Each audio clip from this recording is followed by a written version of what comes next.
गजाननं भूतगणादिसेवितम् कपित्तजम्बुफलसारभक्षितम् उमासुतं शोकविनाशकारणम् नमामि विघ्नेश्वरपादपङ्कजम् विघ्नेश्वर पादपङ्कजम् साक्षात् सद्गुरु प्रत्यक्षवागಲು ಸ್ಥಿತಿಗತಿಗಳು ಕೇಳುವುದಾಕೋ ಸಾಕ್ಷಾತ್ ಸದ್ಗುರು ಪ್ರತ್ಯಕ್ಷವಾಗಲು ಸ್ಥಿತಿಗತಿಗಳು ಕೇಳುವುದಾಕೋ ಆ ಕ್ಷಣಕ್ಕಾಗುವುದು ಅನಂತ ಸೌಖ್ಯವು ಆ ಕ್ಷಣಕ್ಕಾಗುವುದು ಅನಂತ ಸೌಖ್ಯವು ಮೋಕ್ಷವು ಕೊಡಕೊಳ್ಳುವ ಕುದಿಯಾಕೋ ಸಾಕ್ಷಾತ್ ಸದ್ಗುರು ಪ್ರತ್ಯಕ್ಷವಾಗಲು ಸ್ಥಿತಿಗತಿಗಳು ಕೇಳುವುದಾಕೋ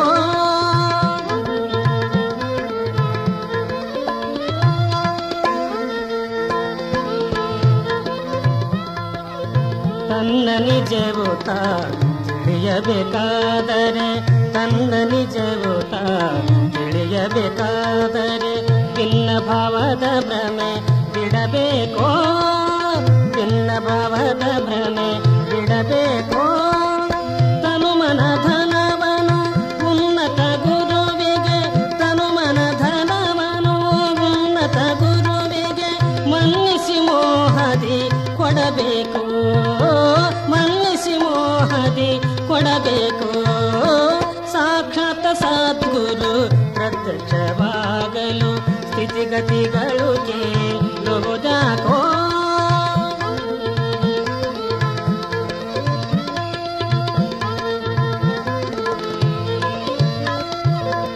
ಅಲ್ಪಕಲ್ಪ ಸಂಕಲ್ಪನಾದರೆ ಅಲ್ಪಕಲ್ಪ ಸಂಕಲ್ಪನಾದರೆ ಅಲ್ಪ ಬುದ್ಧಿಗೆ ನಿಲುಗುವುದಲ್ಲ ಅಲ್ಪ ಬುದ್ಧಿಗೆ ನಿಲುಗುವುದಲ್ಲ ಅಲ್ಪಕಲ್ಪ ಸಂಕಲ್ಪನೆಗೆ ಅಲ್ಪಕಲ್ಪ ಸಂಕಲ್ಪನೆಗೆ ಉಪಾಸಕನಾದರೆ ಸೆಳೆಕೊಳ್ಳುತ್ತಾವಲ್ಲ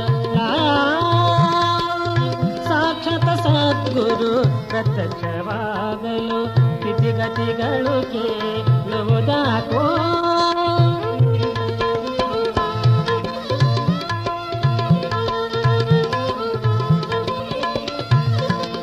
ಅವರಿವರಾದರೇನು ಇವರವರಾದರೇನು ಅವರಿವರಾದರೇನು ಇವರವರಾದರೇನು ಅವರಿಸಿಕೊಂಬುವ ಇವರೇನೋ ಅವರಿಸಿಕೊಂಬುವ ಇವರೇನೋ ಅವರಿವರಿಗೆಂಬ ಅವರಿವರೆಂಬುವ ಮಹಂತನೋಡಾದರೆ ಅವರಿವರೆಂಬುದ ಮಹಂತನೋಡಾದರೆ ಅವರ್ದೇ ನಿವರ್ತೆ ಆಯಿತೇನೋ ಹೋಯಿತೇನೋ ಅವರ್ದೇ ನಿವರ್ತೆ ಆಯಿತೇನೋ ಹೋಯಿತೇನೋ ಸಾಕ್ಷಾತ್ ಸದ್ಗುರು ಪ್ರತ್ಯಕ್ಷವಾಗಲು ಸ್ಥಿತಿಗತಿಗಳು ಕೇಳುವುದಾಕೋ ಆ ಕ್ಷಣಕ್ಕಾಗುವುದು ಅನಂತ ಸೌಖ್ಯವು ಮೋಕ್ಷವು ಕೊಡಕೊಳ್ಳುವ ಕುದಿಯಾಕೋ ಸಾಕ್ಷಾತ್ ಸದ್ಗುರು ಪ್ರತ್ಯಕ್ಷವಾಗಲು ಸಾಕ್ಷಾತ್ ಸದ್ಗುರು ಪ್ರತ್ಯಕ್ಷವಾಗಲು ಸ್ಥಿತಿಗತಿಗಳು ಕೇಳುವುದಾಕೋ ಸ್ಥಿತಿಗತಿಗಳು ಸ್ಥಿತಿಗತಿಗಳು ಸ್ಥಿತಿಗತಿಗಳು ಕೇಳುವುದಾಕೋ ಸಾಂಬ ಜೈ ನಮಃ ಪಾರ್ವತೀಪದೇ ಶಿವ ಹರ ಹರ ಮಹಾದೇವ. ಶ್ರೀ ಗುರುಭ್ಯೋ ನಮಃ. ಕೀರ್ತನ ಆರಂಭ ಕಾಲದಲ್ಲಿ ಶ್ರೀಮದನಾದಿ ರಂಜನ ಜಗದ್ಗುರು ಯಡಿಯೂರ ತೋಂಡದ ಸಿದ್ಧಲಿಂಗ ಮಹಾಶಿವಯೋಗಿಗಳವರ ಶ್ರೀಪಾದಕ್ಕೆ ನಮಸ್ಕರಿಸಿ ಆರಾಧ್ಯ ಗುರು ಪರಮ ಪೂಜ್ಯ ಪುಟ್ಟರಾಜ ಗುರುವರದ ಶ್ರೀಚರಣಕ್ಕ ನಮೋ ನಮೋ ಎಂದು ಚರಿತ್ರ ನಾಯಕರು ಕಾಲಜ್ಞಾನಿಗಳು ಅನುಭಾವಿಗಳು ಅಧ್ಯಾತ್ಮದ ಕೊನೆಯ ಸಿದ್ಧಿಯಲ್ಲಿ ನಿಂತು ತನ್ನ ತಾನರಿತ ದಿವ್ಯ ಜ್ಞಾನಿಗಳಾದ ಕಡುಕೋಳದ ಮಡಿವಾಳಪ್ಪನವರ ಶ್ರೀಪಾದಕ್ಕ ಅನಂತ ದೀರ್ಘ ದಂಡ ಪ್ರಣಾಮಗಳನ್ನು ಸಲ್ಲಿಸಿ ಈ ಪುಣ್ಯ ಮಹಾಪುರುಷನ ಚರಿತ್ರೆಯನ್ನು ಕೇಳತಕ್ಕಂಥ ಸಮಸ್ತ ಮಹಾದಯದವರಿಗೆ ಶರಣು ಶರಣಾರ್ಥಿಗಳು. ಕನ್ನಡ ನಾಡಿನ ಪುಣ್ಯ ನೆಲದಲ್ಲಿ ಸತ್ಯರು, ಸಾತ್ವಿಕರು, ನಿತ್ಯರು, ನಿಜೈಕ್ಯರು, ಮಹಾಜ್ಞಾನಿಗಳು, ಪರಮ ಶಿವಯೋಗಿಗಳು, ಶಿವಾನುಭವ ಸಂಪನ್ನರು, ಶಿವಲಿಂಗ ಪ್ರಾಣಿಗಳು, ಶಿವಾಚಾರ್ಯ ವೇದ್ಯರು, ಶಿವಾಗಮ ಸಾಧ್ಯರು, ಶಿವ ಸಮಯ ಪಕ್ಷರುಗಳು, ಶರಣರು, ಸಂತರು, ಮಹಂತರು, ದಾಸವರೆಣ್ಯರು ಮೇಲಿಂದ ಮೇಲೆ ಅವತಾರವೆತ್ತುತ್ತ ಬಂದಿದ್ದಾರೆ. ಅಂಥವರಲ್ಲಿ ರೇಣುಕಾಚಾರ್ಯರು, ಬಸವಾದಿ ಪ್ರಮಥರು, ಅದರಂತೆ ಅಧ್ಯಾತ್ಮದ ಹಸಿವೆಯನ್ನು ಹೋಗಲಾಡಿಸಿದವರು ಅನಂತರು. ಆರೂಢ ತತ್ವವನ್ನು ಅಳವಡಿಸಿಕೊಂಡ ಹುಬ್ಬಳ್ಳಿಯ ಸಿದ್ಧಾರೂಢ, ತಂದೆ ತಾಯಿಗಳ ಒಂದೇ ಮಾತಿಗೆ ಮನೆ ಬಿಟ್ಟು ಹೋಗಿ ವೈರಾಗ್ಯದ ನಿಧಿಯಾದ ನವಲಗುಂದದ ಜಾತ ನಾಗಲಿಂಗ ಶಿವಯೋಗಿ, ಉಟ್ಟ ಅರಿವೇನ ಸುಟ್ಟು ದಿಟ್ಟ ದಿಗಂಬರನಾದ ಗರಗದ ಬಡಿವಾಳೇಶ, ಸಂಸಾರಲಿದ್ದು ಪಾರಮಾರ್ಥವನ್ನು ಕಂಡ ಎಮ್ಮಿಗರೂರ ಜರಿಸಿದ್ಧ ಶಿವಯೋಗಿ, ಯೋಗ ನಿದ್ರೆಯಿಂದ ಎಚ್ಚರಿಸಿದ ಕೋಡಿಕೊಪ್ಪದ ಹುಚ್ಚೀರೆ ಪಜ್ಜ, ದಾಸೋಹ ಮೂರ್ತಿ ಕಲಬುರಗಿ ಶರಣಬಸವೇಶ್ವರರು, ವಿಶ್ವವಿಭೂತಿ ವಿಶ್ವರಾಧ್ಯ ಮಹಾಸ್ವಾಮಿಗಳು ಅಬ್ಬೆ ತುಮಕೂರು, ಅನಂತ ನಾಡಿನ ಜನತೆಯ ಅಜ್ಞಾನವನ್ನು ಕಳೆದು ಸುಜ್ಞಾನವನ್ನು ನೀಡಿದ ನಾಲ್ವಾರದ ಕೋರಿಸಿದ್ದೇಶ್ವರ ಮಹಾಸ್ವಾಮಿಗಳು, ಹಾನಗಲ್ಲ ಗುರುಕುಮಾರೇಶ್ವರರು, ಗುಡ್ಡದ ಮಹಂತ ಶಿವಯೋಗಿಗಳು, ಅದರಂತೆ ಈ ಅನುಭವದ ಬೆಳಕನ್ನು 12ನೇ ಶತಮಾನದ ಶರಣರು ಹಾಡುಗಳ ಮೂಲಕ ಹಂಚಿದಂತೆ ಮುಂದೆ ಬಂದ ಹರಿಹರ, ರಾಘವಾಂಕ, 101 ವಿರಕ್ತರು, ಮುಪ್ಪಿನ ಷಡಕ್ಷರಿ, ಸರ್ಪಭೂಷಣರು, ನಿಜಗುಣ ಶಿವಯೋಗಿಗಳು, ಬಾಲಲೀಲಾ ಮಹಂತ ಶಿವಯೋಗಿಗಳು, ಮೈಲಾರ ಬಸವಲಿಂಗ ಶರಣರು, ಘನಮಠಾರ್ಯರು, ಕೂಳೂರು ಬಸವಲಿಂಗಪ್ಪನವರು, ಇಂಥವರ ಸರಮಾಳಿಕೆಯಲ್ಲಿ ಇನ್ನೊಬ್ಬ ಅನುಭಾವಿ, ಅಧ್ಯಾತ್ಮ ಜೀವಿ, ಕಾಲಜ್ಞಾನಿಯಾಗಿ ನಾನು ನನ್ನದೆಂಬ ಮೋಹವನ್ನೇ ಅಳಿದು ಶವನೇ ಸರ್ವಕ್ಕೂ ಮೂಲ ಕಾರಣನೆಂದು ಬಂದ ಬದುಕು ಸಮಾಜದ್ದೆಂದು ಶರೀರವೆಂತೆಂಬ ಫಲವ ಹಸನ ಮಾಡಿ ಪರತತ್ವ ಬೆಳೆಯನ್ನು ಬೆಳೆದುಂಡ ಉತ್ತರ ಕರ್ನಾಟಕದ ಕಬೀರರೆಂದು ಹೆಸರಾಗಿರತಕ್ಕಂಥ ಕಲಬುರಗಿಯ ಕಡುಕೋಳದ ಮಡಿವಾಳಪ್ಪನವರು ಒಬ್ಬರು. ಆ ಪುಣ್ಯ ಪುರುಷನ ಚರಿತ್ರೆಯನ್ನ ನಾವು ನೀವೆಲ್ಲರೂ ಕೇಳಿ ಧನ್ಯರಾಗೋಣ. ಕನ್ನಡ ನಾಡಿನ ಪುಣ್ಯ ಭೂಮಿ ಬಿದನೂರೆಂಬ ಗ್ರಾಮದಲ್ಲಿ, ಕನ್ನಡ ನಾಡಿನ ಪುಣ್ಯ ಭೂಮಿ ಬಿದನೂರೆಂಬ ಗ್ರಾಮದಲ್ಲಿ ಗಂಗಮ್ಮ ಉದರದಿ ಜನಿಸಿದನು ಮಡಿವಾಳೇಶ ನಾಮದಲ್ಲಿ, ಗಂಗಮ್ಮ ಉದರದಿ ಜನಿಸಿದನು ಮಡಿವಾಳೇಶ ನಾಮದಲ್ಲಿ, ಕನ್ನಡ ನಾಡಿನ ಪುಣ್ಯ ಭೂಮಿ ಬಿದನೂರೆಂಬ ಗ್ರಾಮದಲ್ಲಿ.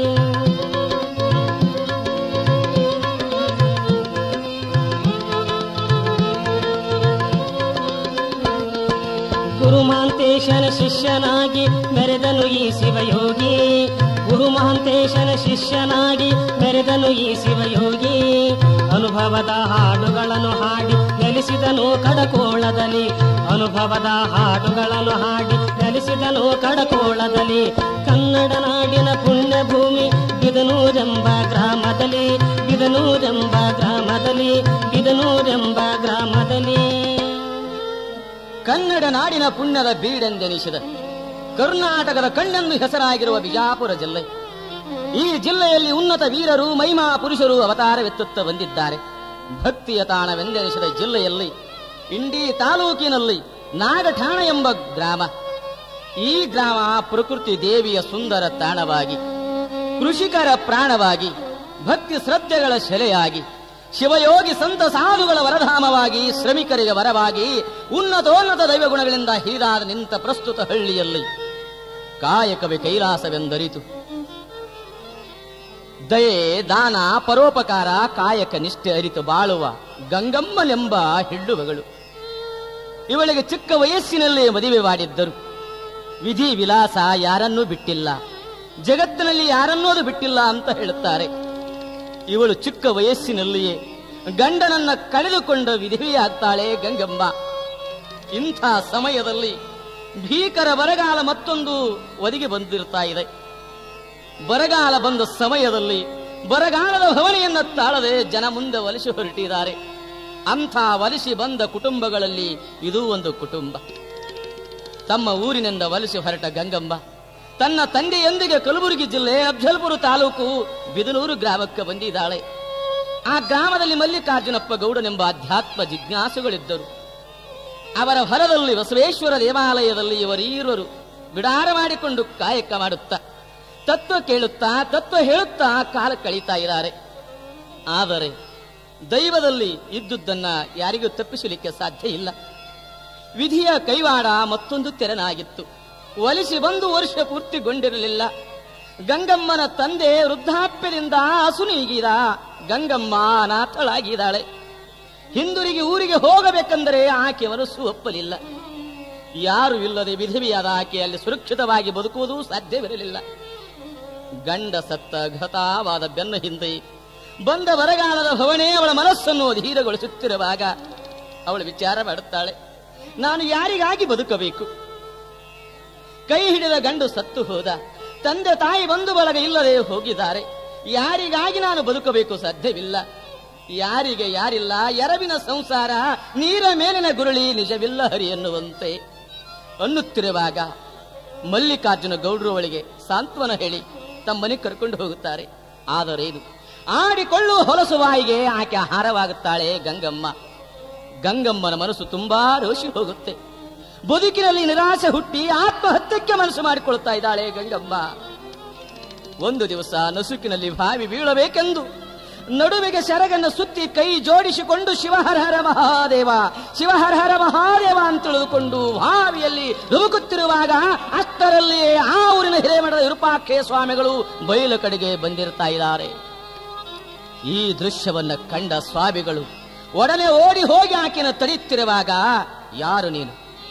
ನನ್ನನ್ನು ಬಿಟ್ಟು ಬಿಡ್ರಿ, ಈ ಪಾಪಿ ಜಗತ್ತಿನಲ್ಲಿ ಬದುಕಿರಬಾರದು, ಈ ಪಾಪಿಗೆ ಜಗತ್ತಿನಲ್ಲಿ ಸ್ಥಾನವಿಲ್ಲ, ನಾನು ಪರದೇಶಿ, ಅನಾಥರು, ಯಾರಿಲ್ಲದವರಿಗೆ ದೇವರೇ ಗತಿ, ದಯವಿಟ್ಟು ನನ್ನನ್ನು ಬದುಕಿಸಬೇಡಿರಿ ಎಂದು ದುಃಖದಿಂದ ಕೇಳುತ್ತಿರುವಾಗ ವಿರೂಪಾಕ್ಷಯ್ಯನವರು ಹೇಳುತ್ತಾರೆ, ಯಾರಮ್ಮ ನೀನು?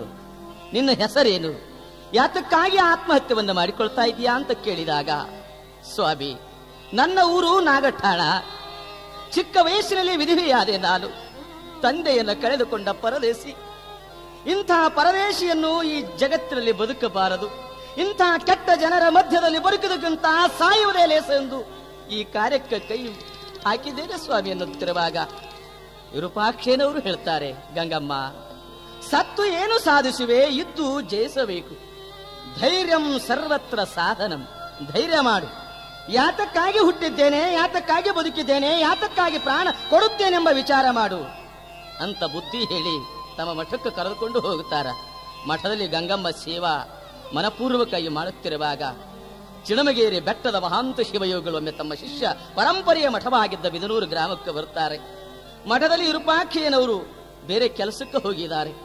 ಗಂಗಮ್ಮ ಮಹಾಂತ ಶಿವಯೋಗಿಗಳನ್ನು ಆಧಾರದಿಂದ ಬರಮಾಡಿಕೊಂಡು ಒಳ್ಳೆಯ ವ್ಯವಸ್ಥೆಯನ್ನ ಮಾಡುತ್ತಾಳೆ. ಬೆಟ್ಟದ ಶಿವಯೋಗಿಗಳಲ್ಲಿಂದ ಹೊರಡುವ ಮುನ್ನ ಗಂಗಮ್ಮನನ್ನು ಕರೆದು ಹೇಳುತ್ತಾರೆ, ಅಮ್ಮ ಬಾ ಇಲ್ಲಿ ಅಂತ. ಕರೆದು ಬಾಳೆಹಣ್ಣುಗಳನ್ನು ಆಶೀರ್ವಾದವನ್ನು ಮಾಡಿ, ಗಂಗಮ್ಮ, ನೀನು ಹಾಗೂ ವಿರೂಪಾಕ್ಷಯ್ಯ ಸ್ವಾಮಿಗಳು ಈ ಹಣ್ಣನ್ನು ಹಂಚಿಕೊಂಡು ತಿನ್ನಬೇಕು. ಈ ತಿಂದ ಪ್ರಭಾವ ನಿನಗೊಬ್ಬ ಮಹಾ ಮಗನಾಗುತ್ತಾನೆ, ಲೋಕವಿಖ್ಯಾತನಾಗುತ್ತಾನೆ, ಅನುಭಾವಿಯಾಗುತ್ತಾನೆ, ಕಾಲಜ್ಞಾನಿಯಾಗುತ್ತಾನೆ, ಹಾಡುಗಳ ಮೂಲಕ ಸಮಾಜವನ್ನು ಉದ್ಧಾರ ಮಾಡುತ್ತಾನೆ. ಮಾನವರೆಲ್ಲ ಒಂದು, ಲೋಕವೇ ನನ್ನ ಮನೆ, ಲೋಕದ ಜನರೇ ನನ್ನ ಮಕ್ಕಳು, ಅಜ್ಞಾನದ ಕತ್ತಲೆಯನ್ನು ಕಳೆದು ಸುಜ್ಞಾನದ ಬೆಳಕನ್ನು ನೀಡುವ ಪುತ್ರ ಜನನವಾಗುತ್ತಾನೆ. ಹುಟ್ಟಿದ ಮಗುವಿಗೆ ಮಡಿವಾಳನೆಂದು ನಾಮಕರಣ ಮಾಡಿರಿ ಎಂದು ಹೇಳಿ ಹೋಗುತ್ತಾರೆ ಸ್ವಾಮಿಗಳು. ಮುಂದೆ ಕೆಲವು ದಿವಸದ ನಂತರ ಪೂಜ್ಯರ ಆಣತಿಯಂತೆ ನಡೆದುಕೊಂಡು ಅವರಿಬ್ಬರಲ್ಲಿ ಪರಸ್ಪರ ಕಾಮನೆಯ ಮೈದೂರಿತು. ಒಬ್ಬರನ್ನೊಬ್ಬರು ಬಯಸಿದರು, ಅಂದರೆ ಕೂಡಿದರು. ಕೂಡುವಿಕೆಯಿಂದ ಗರ್ಭ ಧರಿಸಿದಳು, ಬಯಕೆಗಳು ಪ್ರಾರಂಭವಾದವು. ಬಿದನೂರಿನಲ್ಲಿ ಮಿನುಗಿತು ಭೂಮಂಡಲ ನಕ್ಷತ್ರ. ನವಮಾಸಗಳು ತುಂಬಿವೆ. ಕ್ರಿಸ್ತ ಶಕ ಸುಮಾರು 1980ರಲ್ಲಿ ಮಂಗಲಮಯ ಪುಣ್ಯ ಗಳಿಗೆಯಲ್ಲಿ ಜಗವ ಬೆಳಗಲು ಬಂದ ಭಾಸ್ಕರನ ಜಗದೀಶನ ದಿವ್ಯ ತೇಜವೇ ಶಿಶುವಿನ ರೂಪದಲ್ಲಿ ಶೀಲ ಸದ್ಗುಣ ಪಾವನ ಚರಿತೆಯಾದ ಗಂಗಾಂಬೆಯ ಗರ್ಭ ಶಕ್ತಿಯಿಂದ ಧರೆಗಿಳಿದು ಬಂದಿತು ತೇಜೋಮೂರ್ತಿ. ಅದುವೇ ಭೂಮಂಡಲ ನಕ್ಷತ್ರ, ಕಾರಣಿಕ ವ್ಯಕ್ತಿ. ಮಗು ಧರೆಗೆ ಅವತರಿಸಿ 13 ದಿನದಲ್ಲಿ ಎಲ್ಲ ಮುತ್ತೈದೆಯರು ಕೂಡಿಕೊಂಡು ಆ ಹುಟ್ಟಿದ ಮಗುವಿಗೆ ಜೋಗಳವನ್ನ ಪಾಡಿ ನಾಮಕರಣವನ್ನು ಮಾಡುತ್ತಾರೆ. ಏನೆಂದು ಜೋ ಜೋ ಜೋ ಜೋ ಜೋ ಜೋ ರಾಣಿ, ಜೋ ಜೋ ಜೋ ಜೋ ಜೋ ಜೋ ಲಾಲಿ, ಜೋ ಜೋ ಜೋ ಜೋ ಜೋ ಜೋ ರಾಣಿ, ಜೋ ಜೋ ಜೋ ಜೋ ಜೋ ಜೋ ಲಾಲಿ, ಲಾಲಿ ಲಾಲಿ ಲಾಲಿ ಜೋ, ಲಾಲಿ ಲಾಲಿ ಲಾಲಿ ಲಾಲಿ ಜೋ, ಜೋ ಜೋ ಜೋ ಜೋ ಜೋ ಜೋ ಲಾಲಿ, ಜೋ ಜೋ ಜೋ ಜೋ ಜೋ ಜೋ ಲಾಲಿ, ಜೋ ಜೋ ಲಾಲಿ.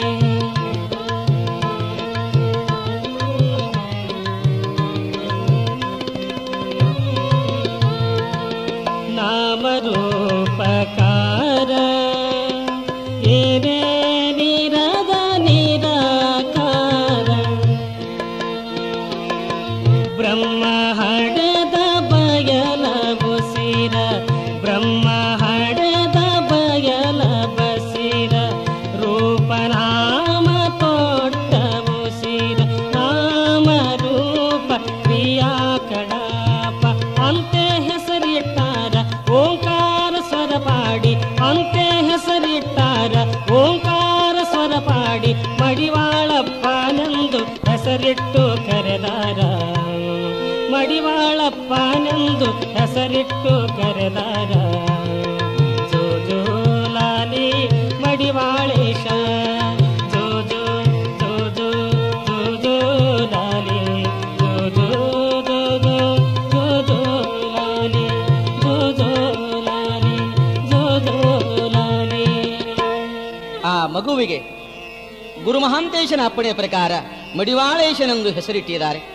ದೊಡ್ಡವರು ಮಕ್ಕಳಿಗೆ ಒಳ್ಳೆಯ ಹೆಸರುಗಳನ್ನಿಡಬೇಕು, ಒಳ್ಳೆಯ ಹೆಸರುಗಳನ್ನಿಟ್ಟು ಒಳ್ಳೆಯ ರೀತಿಯಾಗಿ ಕರಿಬೇಕು. ಒಂದು ಊರಲ್ಲಿ ಇಬ್ರು ಗಂಡ ಹೆಣ್ತಿದ್ರು, ಒಂದು ಮಗು ಹುಟ್ಟಿತ್ತು, ಏನ್ ಹೆಸರಿಡೋಣ ಅಂತ ವಿಚಾರ ಮಾಡ್ಯಾರ. ಇಬ್ರು ಕಲಿತವರು ವಿಚಾರ ಮಾಡಿ ಹೇಳ್ತಾರ, ಮೊದಲನೇ ಮಗುವಿಗೆ ಶ್ವೇತಾಂಬರ ಅಂತ ಇಡೋಣ ಅಂತ ಇಟ್ಟಿದ್ದಾರೆ. ಆಮೇಲೆ 2 ವರ್ಷ ಹೋದ ನಂತರ ಮತ್ತೊಂದು ಮಗು ಆಗ್ಯದ, ಅದಕ್ಕೇನಿಡೋಣ ಹೆಸರು? ಪಿತಾಂಬರ ಅಂತ ಇಟ್ಟಾರ. ಮತ್ತೆ 2 ವರ್ಷ ಹೋಗಿಂದ ಮತ್ತೊಂದು ಮಗು ಆಗ್ಯದ, ಇದಕ್ಕೇನಿಡೋಣ? ನವಂಬರ ಅಂತ ಇಡೋಣ, ನವಂಬರ ಅಂತ ಇಟ್ಟಿದ್ದಾರೆ. ಮತ್ತೆ 2 ವರ್ಷ ಹೋಗಿದ ಮತ್ತೊಂದು ಮಗು ಆಗ್ಯದ, ಹೆಸರೇನಿಡೋಣ? ಡಿಸೆಂಬರ ಅಂತ ಇಟ್ಟಿದ್ದಾರೆ. ಮತ್ತೆ 2 ವರ್ಷ ಹೋದ ನಂತರ ಮತ್ತೊಂದು ಮಗು ಆಗ್ಯದ, ಏನಿಡೋಣ? ಶ್ವೇತಾಂಬರ ಆಗ್ಯದ, ಪಿತಾಂಬರ ಆಗ್ಯದ, ನವಂಬರ ಆಗ್ಯದ, ಡಿಸೆಂಬರ್ ಆಗ್ಯದ. ಇನ್ನೇ ಒಂದು ಉಳಿದದ, ಯಾವುದು? ದಿಗಂಬರ ಅಂತ. ದಿಗಂಬರ ಅಂತ ಹೆಸರಿಟ್ಟಿದ್ದಾರೆ. ಆದರೆ ಇಲ್ಲಿ ಮಾತ್ರ ಹಾಗಲ್ಲ. ದೊಡ್ಡವರ ಹೆಸರು ದೊಡ್ಡವರು ಇಡಬೇಕಾದ್ರೆ ಒಳ್ಳೆಯ ಹೆಸರುಗಳೇ ಇಡುತ್ತಾರೆ. ಗುರು ಮಹಾಂತೇಶನ ಕೃಪೆಯಿಂದ ಹುಟ್ಟಿದ ಮಗುವಿಗೆ ಮಡಿವಾಳನೆಂದು ಕರೆದಿದ್ದಾರೆ. ಬಾಲಲೀಲೆಯಿಂದ ಬೆಳೆಯುತ್ತಿರುವಾಗ ಒಂದು ದಿನ ಹುಡುಗರ ಜೊತೆಯಲ್ಲಿ ಮಡಿವಾಳಪ್ಪನವರು ಚೆಂಡು ಆಡುತ್ತಿರುವಾಗ ಆಡುತ್ತಿರತಕ್ಕಂತಹ ಚೆಂಡು ಹೋಗಿ ನೀರು ತರುವಂತಹ ಹೆಣ್ಣು ಮಗಳ ಕೊಡಕ್ಕ ಬಿಡದಾದ. ಆ ಹೆಣ್ಣು ಮಗಳು ದಿಟ್ಟಿಸಿ ನೋಡುತ್ತಾಳ. ನೋಡಿದಕ್ಕೆ ಹಾಗೆ ಹೋಗ್ಲಿಲ್ಲ, ಅಶ್ಲೀಲವಾಗಿ ವಾಯಿಗೆ ಬಂದಂಗ ಬೈತಾಳ, ನಿಂದಿಸ್ತಾಳ. ಏಯ್, ಒಂದು ಗೇಳಿ ಇದ್ದೀಯ, ದಾರಿಯಲ್ಲಿ ಹೋಗೋದು ಬರೋದು ಕಾಣೋದಿಲ್ಲ ಏನೇ ನಿನಗೆ? ಮನುಷ್ಯ ಅದೆಯೋ ದನಗಿನ ಅದೆಯೋ ಚಾಂಡಾಲ ಅಂತ ಬೈತಾಳೆ. ಅಷ್ಟಕ್ಕ ನಿಲ್ಲಿಸಲಿಲ್ಲ. ಕಂಡಂತೆ ಹೀಯಾಳಿಸುತ್ತಾ ಮಡಿವಾಳಪ್ಪನವರ ಬೈತಾಳ ಹೆಣ್ಮಗಳು. ಹಾಟ್ಯ ಅಂತ ಬೈತಾಳೆ. ಹಾಟ್ಯ ಅನ್ನತಕ್ಕಂತಹ ಶಬ್ದವನ್ನ ಕೇಳಿದ ಗಂಗಮ್ಮ ಹೊರಗೆ ಬರ್ತಾಳ. ಯವ್ವ, ಕೂಸು ಮಡಿವಾಳಗ ಏನಂತ ಬೈದಿಯವ್ವ? ಇನ್ನೊಮ್ಮ ಬೈ. ಆ ಬೈದಿರುವಂತಹ ಅರ್ಥ ನಿನಗೇನಾದ್ರೂ ಗೊತ್ತದ ಏನವ್ವ ತಾಯಿ? ಆ ಶಬ್ದದ ಅರ್ಥ ಅದರ ಅರಿವು ನಿನಗೇನೋ ಇದ್ರ ನೀನು ಬೈತಿದ್ದಿಲ್ಲ. ಅದೇನು ಸಾಮಾನ್ಯ ಶಬ್ದವೇನವ್ವ? ಹಾಟ್ಯ ಹಾಟ್ಯ ಅನ್ನಬೇಡ. ಹಾಟು ಸಣ್ಣದಲ್ಲ ತಂಗಿ, ಅದು ಬಲು ದೊಡ್ಡದು ತಂಗಿ, ಅದು ಬಲು ದೊಡ್ಡದು. ದಾನ ದೇವ ದಾನವರೆಲ್ಲ ಮನ ಮುನಿಗಳೆಲ್ಲ ಅದರೊಳಗೆ ಹುಟ್ಟ್ಯಾರ ತಂಗಿ, ಅದರೊಳಗೆ ಹುಟ್ಟ್ಯಾರ. ನಾನು ನೀವು ಅದರೊಳಗೆ ಹುಟ್ಟೀವಿ, ಅದು ಬಲು ದೊಡ್ಡದು ತಂಗಿ, ಹಂಗ ಬೈಬಾರ್ದು ಅಂತ ಹೇಳಿದಳು ಗಂಗಮ್ಮ.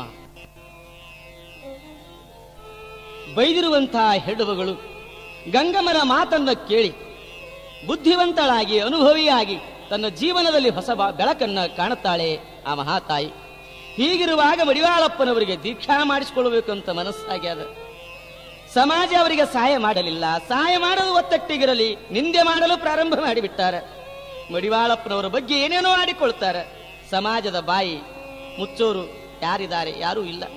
ಸಮಾಜ ಯಾರನ್ನು ಬಿಟ್ಟಿಲ್ಲ. ಹೇಗಿದ್ರು ಒಂದು ಮಾತು ಅಂತಾರೆ. ಅದಕ್ಕೆ 12ನೇ ಶತಮಾನದಲ್ಲಿ ಕಿರಿದಾದ ವಯಸ್ಸಿನಲ್ಲಿ ಹಿರಿದಾದ ಸಾಧನೆ ಗೈದ ಚನ್ನಬಸವೇಶ್ವರು ಹೇಳುತ್ತಾರೆ, ಸರ್ವ ಸಂಘ ಪರಿತ್ಯಾಗ ಮಾಡಿದ ಶಿವಶರಣರನ್ನು ಲೋಕದ ಸಂಸಾರಿಗಳೆಂತು ಮೆಚ್ಚುವರಯ್ಯ. ಅಡವಿಯೊಳಗಿರ್ದಡೆ ಮೃಗನೆಂಬುವರು, ಊರೊಳಗಿರ್ದಡೆ ಉಪಾಧಿಕನೆಂಬುವರು, ಹೆಣ್ಣು ಬಿಟ್ಟರೆ ನಪುಂಸಕನೆಂಬುವರು, ಮಣ್ಣು ಬಿಟ್ಟರೆ ಪೂರ್ವ ಕರ್ಮಿ ಎಂಬುವರು, ಮಾತನಾಡಿದರೆ ಜ್ಞಾನಿಗೆ ಕೈಯ ಮಾತನೆಂಬುವರು, ಮಾತನಾಡದಿದ್ದರೆ ಮೂಕನೆಂಬುವರು, ಸಮತೆಯ ನಾಡಿದಡೆ ಅಂಜುವನೆಂಬುವರು, ನಿಷ್ಠೆಯ ನಾಡಿದಡೆ ಅಂಜುವನೆಂಬುವರು, ಲೋಕದಿಚ್ಛೆಯ ನಡೆ ಕೂಡಲ ಚನ್ನ ಸಂಗಮ ದೇವ ಅನ್ನುವಂತೆ ಯಾರನ್ನು ಸಮಾಜ ಬಿಟ್ಟಿಲ್ಲ. ಸಮಾಜ ಅನ್ನುವುದನ್ನು ಕಂಡು ಮಡಿವಾಳಪ್ಪನವರು ಅಂತಾರೆ, ನಾ ಭೂಮಿಗೆರೆ ಯಾಕೆ ಬಂದೆ? ಬರಬಾರ್ದಿತ್ತ ಈ ಊರೀಗ, ಬಂದು ಬಿದ್ದೇನ ಮಾಯದ ಬಲಿಯೊಳಗ ಅಂತ ಕಡುಕೋಳ ಮಡಿವಾಳಪ್ಪನವರು ತಮ್ಮ ಪ್ರಸಾದವಾಣಿಯಿಂದ ಹಾಡ್ತಾರ. ನಾ ಬರಬಾರ್ದಿತ್ತ ಈ ಊರಿಗ, ನಾ ಬರಬಾರದಿತ್ತು ಈ ಊರಿಗೆ, ಬಂದು ಬಿದ್ದೇನ ಮಾಯದ ಬಲಿಯೊಳಗ. ನಾ ಬರಬಾರದಿತ್ತ ಈ ಊರಿಗ, ಬಂದು ಬಿದ್ದೇನ ಮಾಯದ ಬಲಿಯೊಳಗ. ಹೇಸಿಕಿ ಮಲ ಮೂತ್ರದೊಳಗ ನಾ ಬರಬಾರ.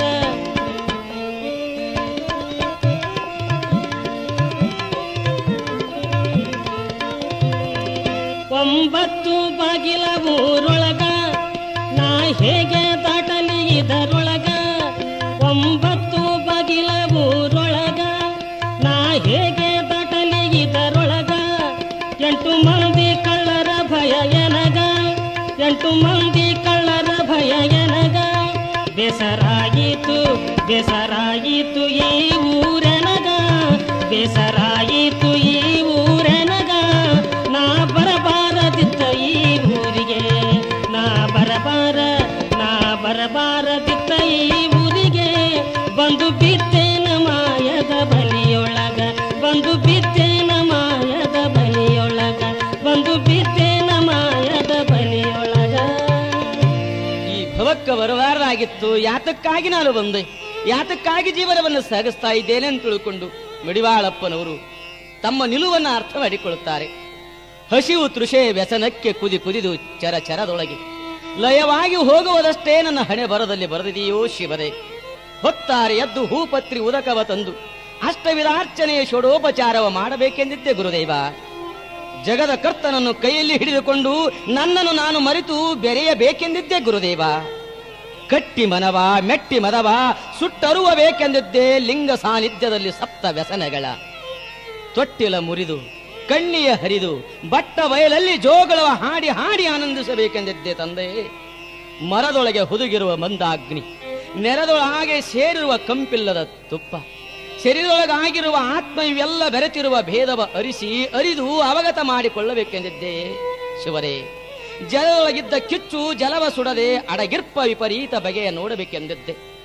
ಹೊರಗೊಳಗೆ ತಾನಾಗಿದ್ದ ತಲೆದೋರದಿರ್ಪ ಪರತತ್ವವ ಕರಕಂಬಲ್ಲಿ ಪೂಜಿಸಿ ಕರಬೇಕೆಂದಿದ್ದೆ.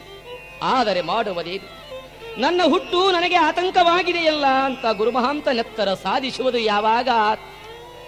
ಹ್ಯಾಂಗ ಭ್ರಾಂತಿ ನೀಗಬೇಕು, ಹ್ಯಾಂಗ ಮಹಂತನಾಗಬೇಕು, ಹ್ಯಾಂಗ ಹಿಂಗ ಹೊತ್ತುಗಳೆದು ಹಿಂಗೇ ನಾನು ಸತ್ತ ಹೋಗಬೇಕೆ?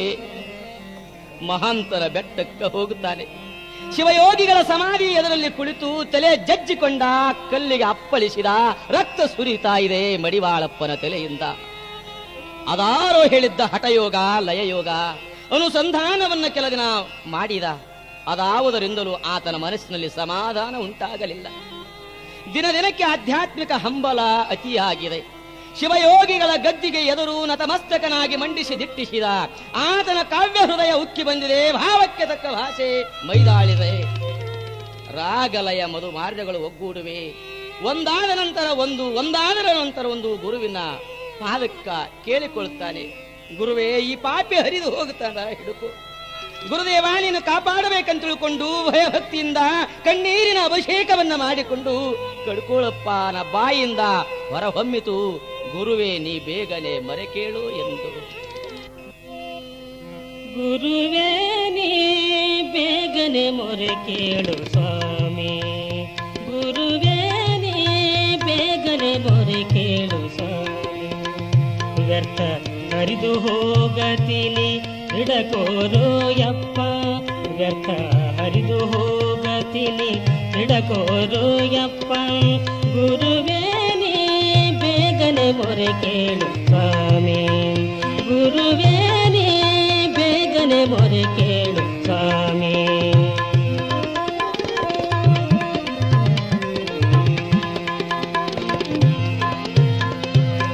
ಪದರಿಗೆ ಬಿದ್ದೀನಿ ಪಾಪಿಷ್ಟ, ಗುರುಮಾಂತ ನೋಡು ಎನ್ನ ದೃಷ್ಟ. ಪದರಿಗೆ ಬಿದ್ದೀನಿ ಪಾಪಿಷ್ಟ, ಗುರು ಮಹಾಂತ ನೋಡು ಎನ್ನ ದೃಷ್ಟ. ಸೇವಕ ನಿಲ್ತೀನಿ ಗುಣಮಾಟ, ಸೇವಕ ನಿಲ್ತೀನಿ ಗುಣಮಾಟ. ಗುರುರಾಯ ತಪ್ಪಿಸೋ ಭವದಾಟ, ಗುರುರಾಯ ತಪ್ಪಿಸೋ ಈ ಭವದಾಟ. ಗುರುವೇ ನೀ ಬೇಗನೆ ಮೊರೆ ಕೇಳು ಸ್ವಾಮಿ, ಗುರುವೇ ನೀ ಬೇಗನೆ ಮೊರೆ ಕೇಳು ಸ್ವಾಮಿ.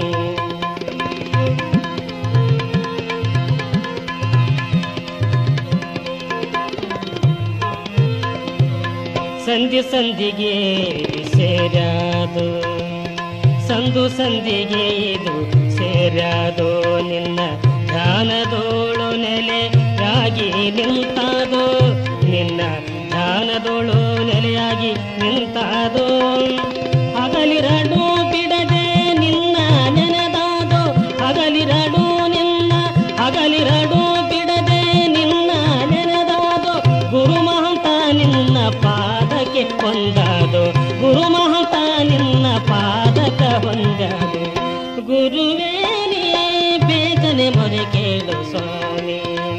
ವ್ಯರ್ಥ ಹರಿದು ಹೋಗತೀನಿ ಹಿಡಕೋರು ಯಪ್ಪ ಗುರುವೇನಿ ಗುರುವೇನಿ ಗುರುವೇನಿ ಮೊರೆ ಕೇಳು ಬೇಗ.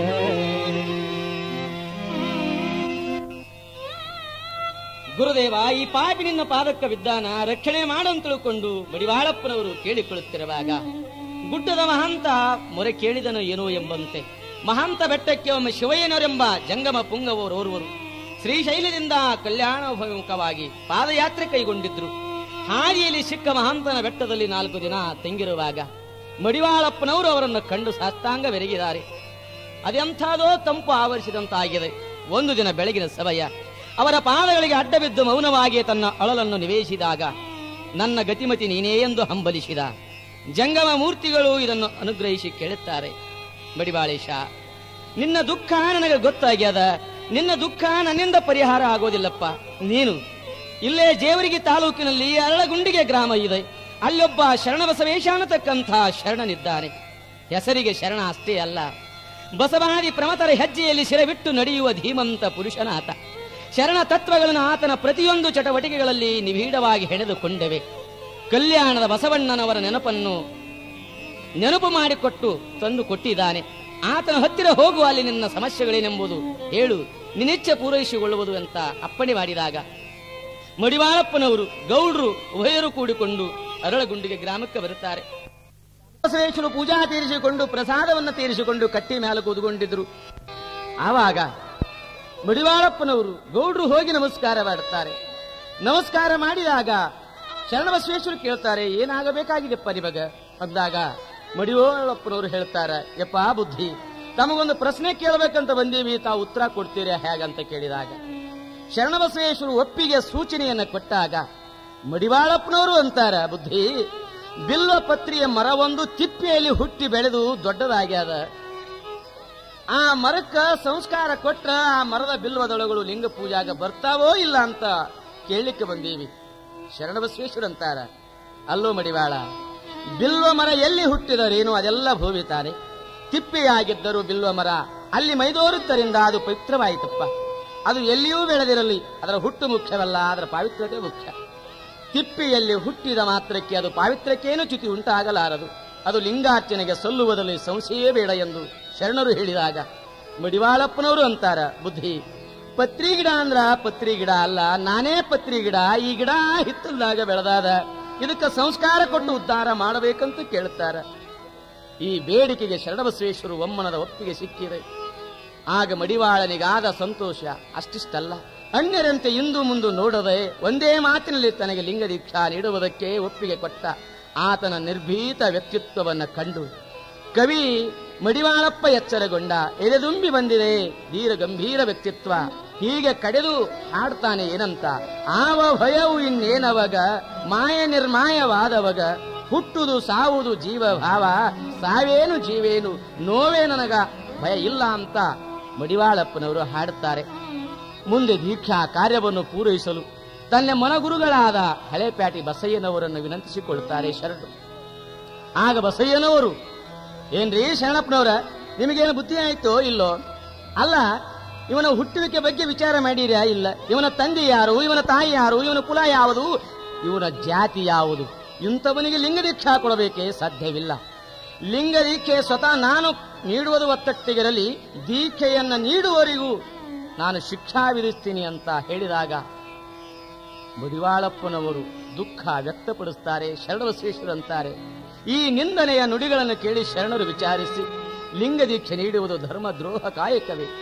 ಲಿಂಗ ಯಾರಾದರೇನು ಗುತ್ತಿಗೆ ವಸ್ತುವೇ? ದೇವರನ್ನು ನೀಡಿ ಆ ಮೂಲಕ ಯಾರನ್ನಾದರೂ ಧರ್ಮಿಯನ್ನಾಗಿ ಮಾಡುವುದು ತಪ್ಪೇ? ಬಸವಾದಿ ಪ್ರಮತರು ಜಾತಿ ಮತ ಪಂಥವನ್ನು ಎಣಿಸದೆ ಸರ್ವ ಮಾನವರಿಗೆ ಲಿಂಗ ದೀಕ್ಷಾ ನೀಡಿ ದೇವನೊಬ್ಬನೇ ಎಂಬುದನ್ನು ಸ್ಥಾಪಿಸಲಿಲ್ಲವೇ? ಏನೇ ಆಗಲಿ, ಯಾರೇ ವಿರೋಧಿಸಲಿ, ಲಿಂಗ ದೀಕ್ಷಾ ಕಾರ್ಯವನ್ನು ನೆರವೇರಿಸಲೇಬೇಕೆಂದು ತನ್ನ ದೀಕ್ಷಾ ಗುರುಗಳಾಗಿರತಕ್ಕಂತಹ ಕಲಿಕೇರಿ ವರಳಾರಾಧ್ಯರನ್ನು ಕರೆಸಿಕೊಂಡ ಧೀಮಂತ ಕಲಬುರಗಿ ಶರಣಬಸವೇಶ. ಮಾಂಸಪಿಂಡವಾದ ಶರೀರ ಮಂತ್ರಪಿಂಡವಾಗಿದೆ. ಆಗಿಂದ ಮಡಿವಾಳಪ್ಪ ಕಣ್ಣೊಳಗೆ ಕಣ್ಣಿಟ್ಟ, ಕಾಣಲು ಸಮರ್ಥನಾದ, ಕಿವಿಯಲ್ಲಿ ಕಿವಿಯಿಟ್ಟು ಕೇಳಲು ತಕ್ಕವರಾದ, ಆಡಬಾರದ ಬಯಲು, ನೋಡಬಾರದ ಬಯಲು, ನುಡಿಯಬಾರದ ಬಯಲು, ಹಿಡಿಯಬಾರದ ಬಯಲು, ಒಡಲಿಲ್ಲದ ಬಯಲೊಳಗಡಗಿಪ್ಪ ವೇದವ ಅರಿಯುವ ತ್ರಾಣ ಪಡೆದವನಾದ. ಈ ಘಟನೆಯನ್ನು ಆತನ ಬದುಕಿನ ಸಾಸುವೆಯ ಮೇಲೆ ಸಾಗರದಂತಾಗಿದೆ. ಭಾವದ ಭ್ರಮೆ ಬ್ರಹ್ಮ ನೆಲೆದ ಮರೆ ನಿಧಾನ ಮಾತಾಡಿದಂತಾಗಿದೆ. ಕಾವ್ಯದ ಧರಿ ಹೊರಹಿತ್ತದೆ. ಎಂಥ ಕಳ ಕೊಟ್ಟ ಗುರು ಕಾಮಧೇನು ಅಂತ ಹಾಡ್ತಾನೆ ಮಡಿವಾಳಪ್ಪ. ಎಂಥ ಕಳ ಕೊಟ್ಟ ಗುರು ಕಾಮಧೇನ, ಹಗಲು ಇರಳು ಹಾಲಗರೆಯುವ ದೊಂದಿಸವನ. ಎಂಥ ಕಳ ಕೊಟ್ಟ ಗುರು ಕಾಮಧೇನ, ಹಗಲು ಇರಳು ಹಾಲಗರೆಯುವ ದೊಂದಿಸವನ. ಉಂಡು ನೋಡಿದವನೇ ಬಲ್ಲ ಇದರ ಹೈನ, ಉಂಡು ನೋಡಿದವನೇ ಬಲ್ಲ ಇದರ ಹೈನ. ಬೆಲೆ ಮಾಡುವರಿಲ್ಲಪ್ಪ ಅದರ ಸಮಾನ, ಬೆಲೆ ಮಾಡುವುದಿಲ್ಲ ಅದರ ಸಮಾನ. ಎಂಥ ಕಳ ಕೊಟ್ಟ ಗುರು ಕಾಮಧೇನ, ಹಗಲು ಇರಳು ಹಾಲಗರಿಯುವ ದೊಂದೆ ಸಮಾನ.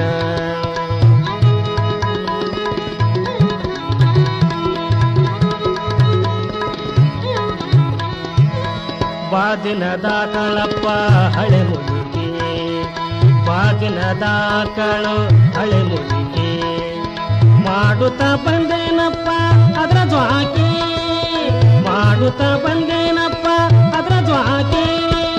ಹಿಡ್ದೇನಂದ್ರ ಸಿಗುವುದಿಲ್ಲ ಬಾ ಬೆರಕೆ, ಹಿಡ್ದೇನಂದ್ರ ಸಿಗುವುದಿಲ್ಲ ಬಾ ಬೆರಕೆ. ಅದಕ್ಕ ನನಗ ಆಗಬೇಕ ಸರಿ ಬೆರಕೆ, ಅದಕ್ಕ ನನಗ ಆಗಬೇಕ ಸರಿ ಬೆರಕೆ. ಎಂಥ ಕಳ ಕೊಟ್ಟ ಗುರು ಕಾಮಧೇನ, ಹಗಲು ಇರಳು ಹಾಲಗರೆಯುವ ದೊಂದೆ ಸವನ.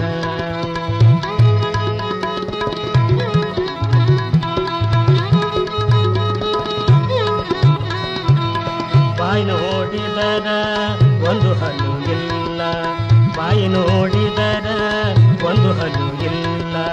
ಗುಡ್ಡದಷ್ಟು ಮೇವು ಅದಕ್ಕ ಸಾಲುವುದಿಲ್ಲ, ಗುಡ್ಡದಷ್ಟು ಮೇವು ಅದಕ್ಕ ಸಾಲುವುದಿಲ್ಲ. ಅಷ್ಟು ತಿಂದು ಗಡಿಬಡಿಸ್ತಾದ ಹಗಲೆಲ್ಲ, ಅಷ್ಟು ತಿಂದು ಗಡಿಬಡಿಸ್ತಾದ ಹಗಲೆಲ್ಲ. ನೀ ಕುಡಿಯುವ ರಾಟಿ ಅದಕ್ಕಿಲ್ಲ, ನೀರು ಕುಡಿಯುವ ರಾಟಿ ಅದಕ್ಕ ಮೊದಲೇ ಇಲ್ಲ. ಎಂಥ ಕಳ ಕೊಟ್ಟ ಗುರು ಕಾಮಧೇನ, ಹಗಲು ಇರಳು ಹಾಲಗರಿಯುವ ದೊಂದೆ ಸವನ.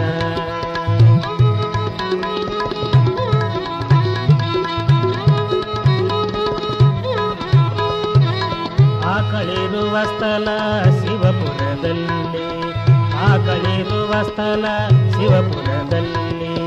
ಬಲ್ಲವರಿಗೆ ತಿಳಿದಪ್ಪ ಅದರ ನೆನೆ, ಬಲ್ಲವರಿಗೆ ತಿಳಿದಿತ್ತಪ್ಪ ಅದರ ನೆನೆ. ಆಕಳಿಗೆ ಇದ್ದಾವಪ್ಪ ಸಾವಿರ ಮೊಲೆ, ಆಕಳಿಗಿದ್ದಾವಪ್ಪ ಸಾವಿರ ಮೊಲೆ. ಮಹಂತನ ಹೆಸರಿನ ಮೇಲ ಬಿಚ್ಚಿನಿ ಕಪಾಲಿ, ಮಹಂತನ ಹೆಸರಿನ ಮೇಲ ಬಿತ್ತಿನಿ ಕಪಾಲಿ. ಎಂಥ ಕಳ ಕೊಟ್ಟ ಗುರು ಕಾಮಧೇನ, ಹಗಲು ಇರಳು ಹಾಲಗರೆಯುವ ದೊಂದೆ ಸವನ. ಎಂಥ ಕಳ ಕೊಟ್ಟ ಗುರು, ಎಂಥ ಕಳ ಕೊಟ್ಟ ಗುರು, ಎಂಥ ಕಳ ಕೊಟ್ಟ ಗುರು ಕಾಮಧೇನ. ಗುರುವಿನನ್ನ ಆಕಳ ಉಪಾಧಿಯೊಳಗೆ ಹೊಂದಿಸಿಕೊಂಡು ಸತ್ಯಕ್ಕೆ, ಜೀವಕ್ಕೆ, ಜ್ಞಾನಕ್ಕೆ, ಅನಂತಕ್ಕೆ, ನಿತ್ಯ ಪರಿಪೂರ್ಣನಾದ ಅಖಂಡ ಲಿಂಗಕ್ಕೆ ಇಲ್ಲಿ ಮಡಿವಾಳಪ್ಪ ಕಾಮಧೇನುವಿನ ಪ್ರತಿರೂಪ ನೀಡಿ ಹಾಡಿ ಇದು ಹಗಲಿರಳು ಹಾಲು ಕರೆಯುತ್ತಿದೆ ಎಂದು, ಇದರ ರುಚಿ ಉಂಡು ನೋಡಿದವನಿಗೆ ಮಾತ್ರ ತಿಳಿಯುತ್ತದೆ ಎಂದು ತನ್ನ ಅನುಭವವನ್ನು ಹೇಳುತ್ತಾ ಕಾಲ ಕಳೆಯುತ್ತಿರುವಾಗ, ಕೆಲವು ಸಮಸ್ಯೆಗಳು ಎದುರುಗಾಳಿಯಂತೆ ಬೀಸುತ್ತಿರುವಾಗ ಶರಣಬಸವೇಶ್ವರ ಅಪ್ಪಣೆಯನ್ನು ಪಡೆದುಕೊಂಡು ಮತ್ತೆ ಬರುವೆನೆಂದು ಹೇಳಿ ಶ್ರೀಶೈಲಕ್ಕೆ ಹೋಗುತ್ತಾರೆ ಮಡಿವಾಳಪ್ಪನವರು. ದಿಗ್ಗಿ, ಕೆಂಬಾವಿ, ಸುರುಪೂರ ಮಾರ್ಗವಾಗಿ ಕಾಲ್ನಡಿಗೆಯಿಂದ ಹೊರಟು ಶ್ರೀಶೈಲದತ್ತ ತಲುಪುವುದರೊಳಗಾಗಿ ವರ್ಷ 9 ಕಳೆದು ಹೋಗಿದೆ. ಹಾದಿಯಲ್ಲಿ ಒಂದೊಂದು ಊರಿನಲ್ಲಿ ಆತನಿಗೆ ಒಂದೊಂದು ಬಗೆಯ ಸ್ವಾಗತ ಕಾದಿರುತ್ತಿತ್ತು. ಹಲವು ಊರವರು ಆತನನ್ನು ಪೂಜ್ಯತೆಯಿಂದ ಕಂಡರೆ ಮತ್ತೆ ಕೆಲವರು ಪರೀಕ್ಷೆಯನ್ನು ತೆಗೆದುಕೊಳ್ಳುತ್ತಾರೆ, ಅಪಹಾಸ್ಯಗೈದು ಬೆರೆಯುತ್ತಾರೆ. ಮಡಿವಾಳಪ್ಪನವರಿಗೆ ಈ ಸಂಚಾರ ಅನೇಕ ಅನುಭವಗಳನ್ನು ತಂದುಕೊಟ್ಟಿದೆ. ಕೋಪ, ತಾಪ, ಸುಖ, ದುಃಖ, ಮೇಲು, ಕೀಳು, ಬಡತನ, ಸಿರಿತನ, ನ್ಯಾಯ, ಅನ್ಯಾಯ, ಸುಳ್ಳು, ಸತ್ಯ ಮುಂತಾದವುಗಳ ನಿಜರೂಪ ಕಾಣಿಸುತ್ತಿದೆ ಮಡಿವಾಳಪ್ಪನವರಿಗೆ. ಒಮ್ಮೆ ಮಡಿವಾಳಪ್ಪ ಯಾವುದೋ ಊರಿನ ಗುಡಿ ಕಟ್ಟೆ ಮೇಲೆ ಕೂತಿದ್ದ. ದೂರದಿಂದ ನಡೆದು ಬಂದಿದ್ದ ದಣಿದು ತೀವ್ರವಾಗಿ ಹಸಿವಿಯಾಗ್ಯದ. ಅಲ್ಲೇ ಒರಗಿಕೊಂಡ. ಗಾಢ ನಿದ್ರೆ ಆವರಿಸಿ ಬಿಟ್ಟದ ಮಡಿವಾಳಪ್ಪಗ. ಎಷ್ಟೋ ಹೊತ್ತಿನ ಮೇಲೆ ಎಚ್ಚರ ಆಗ್ಯದ. ಕಣ್ಣು ತೆರೆದು ನೋಡ್ತಾನ. ಆಗಲೇ ಸಾಯಂಕಾಲ ಸಮೀಪಿಸಿದೆ. ಇಲ್ಲೇನು ಅಲ್ಲಿಂದ ಎದ್ದು ಹೋಗಬೇಕಂತ ಹೊರಡುವ ಸನ್ನಿವೇಶದಲ್ಲಿ ಅಷ್ಟರಲ್ಲಿಯೇ ಗುಡಿಯ ಪೂಜಾರಿ ಕೈಯಲ್ಲಿ ಪೂಜಾ ಸಾಮಾನನ್ನು ಹಿಡಿದುಕೊಂಡು ಒದ್ದೆ ಬಟ್ಟೆಯನ್ನು ಹಾಕಿಕೊಂಡು ಬರೆಯ ಮೇಲೆ ಜನವಾರವನ್ನು ತಿದ್ದುಕೊಳ್ಳುತ್ತಾ ಬಾಯಿಂದ ಏನೇನೋ ಒಟಗುಟ್ಟುತ್ತಾ ಪೂಜೆಗಾಗಿ ಬರ್ತಾ ಇದ್ದ. ಹತ್ತಿರಕ್ಕೆ ಬಂದು ಪೂಜಾರಿ ಮಡಿವಾಳಪ್ಪನ ಒಮ್ಮೆ ದುರ್ಗುಟ್ಟಿ ನೋಡಿದ. ಏಯ್, ಯಾರ್ ನೀನು ಮೇಲೆ ಕುಳಿತುಕೊಂಡಿದ್ಯಾ, ಗೊತ್ತಾಗ್ತದೋ ಇಲ್ಲ ಅಂತಂದ. ಮಡಿವಾಳಪ್ಪನಿಗೆ ಆಶ್ಚರ್ಯವಾಗ್ಯದ. ಏಯ್, ಅತ್ತೆದ್ದೇಳೋ, ಮಡಿಲಿಂದ ಬಂದದ್ದು ಕಾಣೋದಿಲ್ಲ ಏನು? ಎಂಥ ಮನುಷ್ಯ ಅದೀನಿ, ಮೈಲಿಗೆ ಮುಡ್ಚಟ್ಟ ಒಂದು ಗೊತ್ತಿಲ್ಲ ಏನು? ಆಗ ಮಡಿವಾಳಪ್ಪನವರಿಗೆ ಸಿಟ್ಟು ಬರುವ ಬದಲು ನಗೆ ಬಂದಿದೆ. ಅವನಿಗೆ ತತ್ವ ತಿಳಿಸಬೇಕೆಂದು ಮನಸ್ಸಾಗಿದೆ. ಮಡಿ ಎಂಬುದು ಏನೋ, ಮನಸ್ಸಿನ ಮೈಲಿಗೆ ತೊಳೆದರೆ ಮಡಿ ಆಗ್ತದ. ಮನಸ್ಸಿನಾಗ ಹೊಲಸಿಟ್ಟುಕೊಂಡು ಮ್ಯಾಲ ಮಡಿ ಅಂದ್ರ ಅದು ಮಡಿ ಆಗೋಲ್ಲ ಪೂಜಾರಿ, ಕಾಲು ಮಡಿ ಆಗ್ತದ ಅಂತ ಹೇಳ್ದ ಮಡಿವಾಳಪ್ಪ. ಮುಡಿಚೆಟ್ಟಿನೊಳ ಬಂದು ಮುಟ್ಟಿ ತಟ್ಟಿ ಅಂತೀರಿ. ಮುಟ್ಟಾದ 3 ದಿನಕ್ಕ ಹುಟ್ಟಿ ಬಂದಾವ ನೀನು ಮುಡ್ಚೇಟ ಅಂದ್ರ ಹ್ಯಾಂಗೋ ಪೂಜಾರಿ? ಇಲ್ಲಿ ಕೇಳು, ಮಹಾತ್ಮರು ಅಪ್ಪಣೆ ಮಾಡ್ತಾರ. ಏನು ಮುಡಿಚೆಟ್ಟಿನೊಳ ಬಂದು ಮುಟ್ಟಿ ತಟ್ಟಿ ಅಂತೀರಿ ಅಂತ ಹಾಕ್ತಾರ. ಮುಡುಚೆಟ್ಟಿನೊಳು ಬಂದು ಮುಟ್ಟಿ ತಟ್ಟಿ ಅಂತಿದೆ, ಮುಡುಚೆಟ್ಟು ಎಲ್ಲಾದ ಹೇಳಣ್ಣ. ಮುಡುಚೆಟ್ಟಿನೊಳು ಬಂದು ಮುಟ್ಟಿ ತಟ್ಟಿ ಅಂತಿದೆ, ಮುಡುಚೆಟ್ಟು ಎಲ್ಲಾದ ಹೇಳಣ್ಣ. ಮುಟ್ಟಾದ 3 ದಿವಸಕ್ಕ ಹುಟ್ಟಿ ಬಂದಿರಿ ನೀವು, ಮುಟ್ಟಾದ 3 ದಿವಸಕ್ಕ ಹುಟ್ಟಿ ಬಂದಿರಿ ನೀವು, ಮುಡುಚೆಟ್ಟು ಎಲ್ಲಾದ ಹೇಳಣ್ಣ. ಮುಡುಚೆಟ್ಟಿನೊಳು ಬಂದು ಮುಟ್ಟಿ ತಟ್ಟಿ ಅಂತೀರಿ, ಮುಡುಚಟ್ಟ ಎಲ್ಲಾದ ಹೇಳಣ್ಣ, ಮುಡುಚಟ್ಟ ಎಲ್ಲಾದ ಹೇಳಣ್ಣ.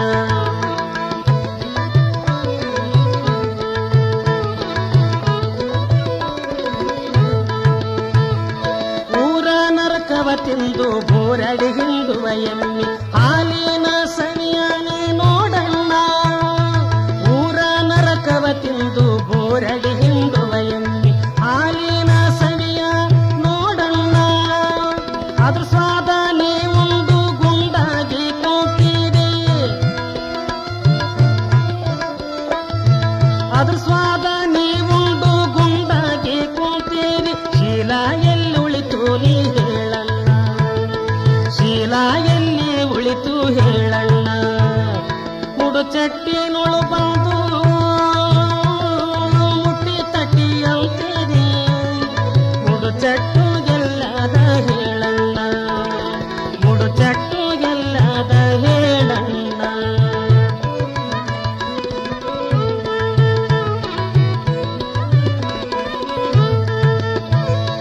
ಊರ ಬಾವಿಯ ನೀರ ಯಾರಾದರೂ ತರುವರು, ನಿಮ್ಮ ನೀರ ಬ್ಯಾರೆ ಆವೇನಣ್ಣ. ಊರ ಬಾವಿಯ ನೀರ ಯಾರಾದರೂ ತರುವರು, ನಿಮ್ಮ ನೀರ ಬ್ಯಾರೆ ಆವೇನಣ್ಣ. ಲಂಡೆ ನಳ್ಳ ಹೋಗಿ ನದಿಯ ಕೂಡಿದ ಮ್ಯಾಲ, ಲಂಡೆ ನಳ್ಳದ ಹೋಗಿ ನದಿಯ ಕೂಡಿದ ಮ್ಯಾಲ. ನೈವೇದ್ಯಕ್ಕೆ ಹೇಗಾದವು ಹೇಳಣ್ಣ, ನೈವೇದ್ಯಕ್ಕೆ ಹೇಗಾದವು ಹೇಳಣ್ಣ. ಮುಡುಚಟ್ಟಿನೊಳು ಬಂದು ಮುಟ್ಟಿ ತಟ್ಟಿ ಅಂತೀರಿ, ಮುಡುಚಟ್ಟು ಎಲ್ಲಾದ ಹೇಳಣ್ಣ, ಮುಡುಚಟ್ಟು ಎಲ್ಲಾದ ಹೇಳಣ್ಣ.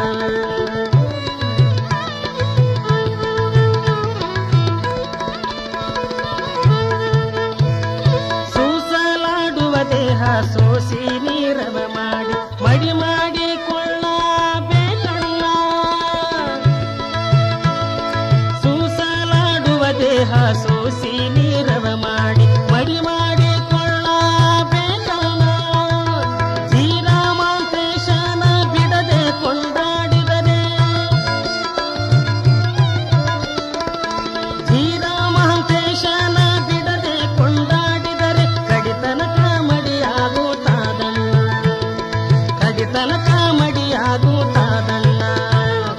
ಮುಡು ಚಟ್ಟಿನೊಳು ಬಂದು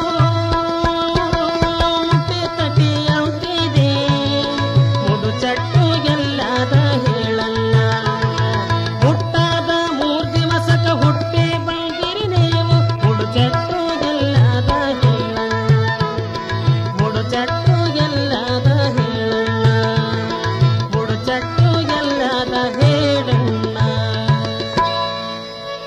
ಮುಟ್ಟು ಮುಡಿಚೆಟ್ಟಿನ ಬಗ್ಗೆ ಪ್ರಜ್ಞೆಯನ್ನ ನೀಡಿ ಮಡಿವಾಳಪ್ಪನವರು ಹಾಡು ಹೇಳಿದಾಗ ಜನ ಬೆರಗಾದರು, ಕ್ಷಮೆ ಕೇಳಿದರು.